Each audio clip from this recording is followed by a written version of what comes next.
କିନ୍ତୁ ଆକାଶ ମୋ କଥା ତମେ ନିଶ୍ଚୟ ରଖିବ। ତମ ସହିତ ମୋର ବାହାଘର ହବ। ଏତେ ମନେ କଲା ପରେ କେତେ ମନା କଲା ପରେ ବି ମୁଁ ତମର କୌଣସି କଥା ବି ଶୁଣିବିନି। ଖୁବ ଶୀଘ୍ର ଘରର ଚାରିକାନ୍ଥ ଭିତରେ ଲେଖା ହବ ଆକାଶ ଆଣ୍ଡ ଗୀତା ବାହାଘର ହବ। ଏ ଆକାଶ ସହିତ ଏ ଗୀତାର ବାହାଘର ହବ।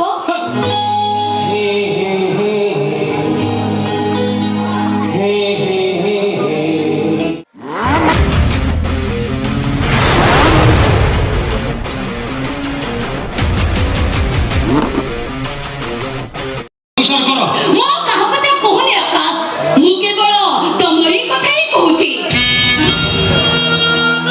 ମୋ ଦେହ ମନ ହୃଦୟ ତମ ପାଖରେ ବନ୍ଧ ପଡ଼ିଯାଇଛି।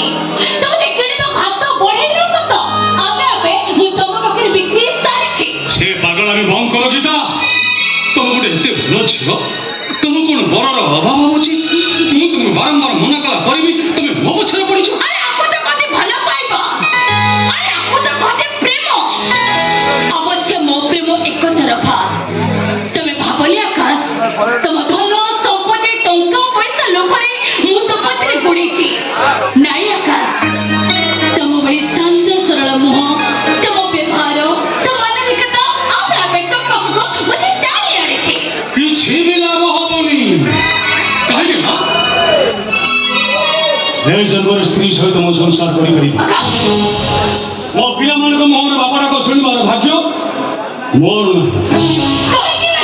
କାହିଁକି ନା ମୁଁ ବାହା ହେଲେ ମୋ ଘରକୁ ସ୍ତ୍ରୀ ଆସିବ। ଆମ ସ୍ତ୍ରୀ ଆସି ସାରିଲା ପରେ ପିଲା ଛୁଆ ଜନ୍ମ ହେବ।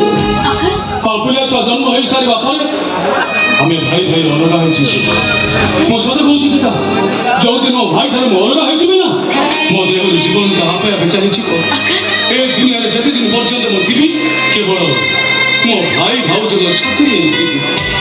ଏ ଜନ୍ମରେ ମୋ ପିଲାମାନଙ୍କ ମୁହଁରୁ ମୁଁ ସିନା ବାପାଟାକୁ ଶୁଣି ପାରିବିନି, ହେଲେ ମୋ ଭାଇ ପିଲାମାନଙ୍କ ମୁହଁରୁ ସାନ ବାପାଟାକୁ ଶୁଣି ସାରା ଜୀବନ ମୁଁ ଶାନ୍ତିରେ ରହିବି। ଠିକ ଅଛି, ତମ ଇଚ୍ଛା ନିଶ୍ଚୟ ପୂରଣ ହବ। ସାରା ଜୀବନ ତମେ ତମ ଭାଇ ଭାଉଜ ପାଖରେ ରହିବ। ତମ ଦି ଭାଇକି କେହି ବି ଅଲଗା କରିପାରିବେନି। ମୁଁ ତ କଥା ଦଉଛି ଆକାଶ, ଏ ଦୁନିଆରେ କୌଣସି ଶକ୍ତି ନାହିଁ ତମ ଦି ଭାଇକି ଭିନ୍ନ କରିଦେବେ। କିନ୍ତୁ ଆକାଶ, ମୋ କଥା ତମେ ନିଶ୍ଚୟ ରଖିବ। ତମ ସହିତ ମୋର ବାହାଘର ହବ। ଏତେ ମନେ କଲା ପରେ କେତେ ମନା କଲା ପରେ ବି ମୁଁ ତମର କୌଣସି କଥା ବି ଶୁଣିବିନି।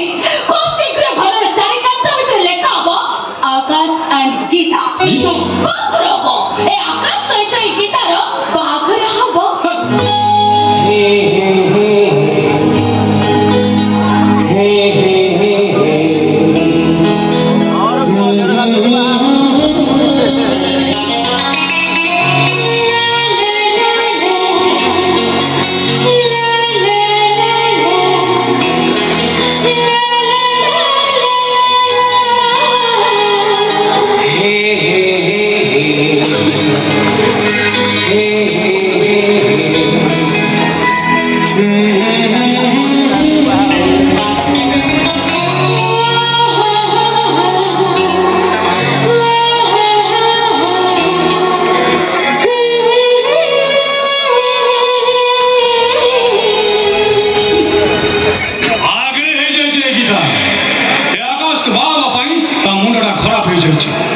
ହେଲେ ଆକାଶର ବାହାଘର ଏ ଜନ୍ମରେ କେବେ ବି ସମ୍ଭବ ନୁହେଁ। କେବେ ନୁହେଁ।